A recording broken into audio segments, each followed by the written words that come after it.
What's up, everyone? It's your boy Scott. Welcome to the Scott Reports. Today I'm bringing you a manga review of the Promised Neverland Chapter 53. Promised Neverland actually giving us some answers right away for once. That's a little bit different. I'm not really used to that because we got a lot of detail about this man who is still unknown.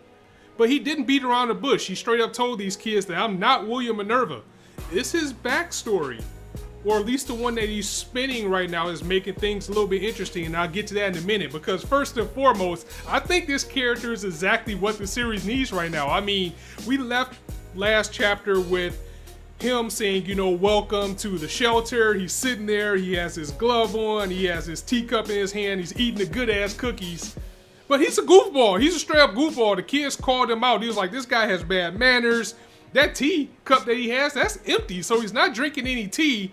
And look, his clothes don't even match right now. So what's up with this guy? He is a straight up goofball. Even though we did see some changes in his personality, he was a goof. I mean, he was kind of joking about the situation throughout the entire chapter. But when he started talking about his backstory altogether is when things started to get bleak. And this is where things get interesting, because different plantations seem to have different tattoos, and of course we probably knew that already, but we didn't physically see a tattoo on his neck last time. His is actually on his abdomen, and he comes from another farm entirely. He comes from a farm, I forgot the name of the farm right now, and I'm terribly sorry about that. Let me take a look at the notes because I actually want to get that right. He said he came from Glory Bell. That's the farm that he said that he came from. But he said he escaped 13 years ago, and he escaped with some colleagues as well. But he's the only person holed up in this shelter. And that's when things get good with the Promised Neverland and this chapter by itself, as we see a really big shift in his personality. Like, first and foremost, again, he said that he's been here for 13 years. And we start to see traits of this character that we normally see from the type of survival series, you know, like Walking Dead or anything that's post-apocalyptic. He's in this shelter with all of this food by himself, and he wants to keep it for himself too. But there's some spots in his theory, because how is this place still full of so much food if he's been there for 13 years? He said he set off with his colleagues to look for William Minerva 13 years ago.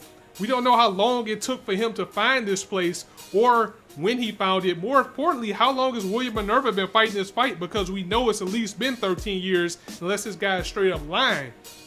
But I just don't believe that it's been that much food for him to sit in there by himself for that long. And he knew about the kids. He knew about their situation. He said, I can tell by the tattoo on your neck that you guys have been gone. You are the kids that they're looking for. You've been out there for about 7 days. It just seems like for him just to be in a shelter by himself, that is just a little bit too much knowledge for him to know on his own. I mean, he has the same pen that the kids had as well, which was to their surprise. So how long has Minerva been spinning this escape thing, and what type of obstacles has come to him to the point where he hasn't achieved this yet? It must be something really big, or maybe the promise between the humans and the demons is that big of a deal that nobody even dared to try to cross that line for this long. But what was interesting, and I say this is all a test, is he began to show the type of traits that somebody who has been a loner for so long began to do. He began to do things like, he was saying, everybody that was with me, they're dead. You know why they're dead? Because they're weak. This world is hard. You're not gonna survive in this world, especially you kids. I'm surprised you got here this far. You're not getting any of my food. I'm an adult. I'm pulling rank on you. I'm not sharing it with you. You're weak just like them, and you're going to die. I mean, for him to be a much needed type of person that we need in this series, to bring a certain lightheartedness that he had through the chapter, where even when they were asking about, you know, his comrades dying, he immediately lightened up the mood. Like, come on, it's not that bad. I've been okay. You know, I've been in this shelter, so everything is fine. I really do hope that he becomes a big bro for these kids, because every human that we've encountered so far has been evil or out for their own purposes. So these kids definitely need somebody older that will be able to guide them through everything. And we saw Sung Ju, and we got food with him as well. So that's why I don't really want to let my guard down with this guy. But at the same time, I really do feel that he may be somebody that can genuinely help these kids. And he was saying, you know, everybody else with me died. They were weak. You kids are going to die too. Matter of fact, give me your pen. Get the hell out of here. And he takes Emma by gunpoint and holds her with a gun to the head, saying, give me the pen, get out of here now. And this is where I think everything is a test. I think he is testing the loyalty to see how these kids are going to react, because you can't survive in this world that they're in alone. And I think he wants to see where their head is at. He wants to see if they're actually going to give up the pen and run away, or are they going to be the type to try to save Emma and try to strive to work together. And even if all his comrades did die and he's the last person, that has to affect him somehow. He has to have a soft spot somewhere to have someone to finally locate him and find him. He has to have some type of sigh of relief to see these kids and maybe even want to help them. Or maybe they're not the same, or maybe they're not the only group of kids that have found this guy. I just don't buy that he will hold a kid by gunpoint, force them to give up their pen like that. This is a test, and we know it's a test. So they can just go ahead and just let that rabbit out next week. I'm wondering about his hand as well, because he has a glove on one hand. So I wonder if he's disfigured, or did he go through something? Or was this just more of his facade that he was trying to put up when the kids got there? Which again, he had to know that the kids was there. And he said that William Minerva wasn't there way back when he got there as well. And I question how long he's been there. If it has been 13 years, this battle or this thing that's going on with the plantations is really big and been going on for a long time. And I can't wait to get some backstory on just how long this has been going and what's taking William Minerva so long to get everybody together. Is he building this big army, or is he really just trying to get everybody from underground? There's clearly been other survivors than these kids.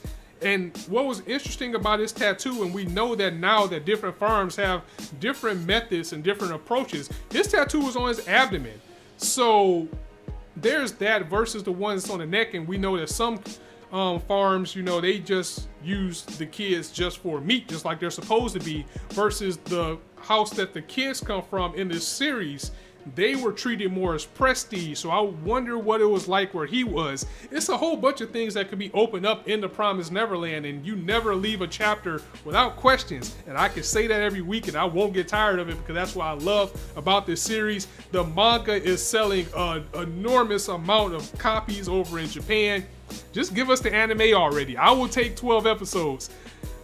And if it ended, this was something that came up in the comments. I think if we got a season right now announced, I think when they escaped and finally got to freedom would be a good place for it to stop, with the whole thing with Mama and Ray and everything. I think that would be a good stopping point. If we get to where we are right now, last week maybe, like with the chapter with this guy showing up, that would be a good cliffhanger as well. That's not the credit to me, that was to a commenter last week, but I think that would be a good place for it to stop as well. But yeah, let me know what you guys thought of this chapter. I liked it as always. It was interesting, and again, I think this character, I cannot wait to know his name, because I think he is going to be a very good point for this series. These kids need a big bro. I hope he's a big brother to these kids that will be on them with their journey. I know the story is about the kids and them escaping, and of course Ray and Emma and everything like that, but they need help, and they need help from all the sides that they can get, and help from people that are not going to stab them in the back.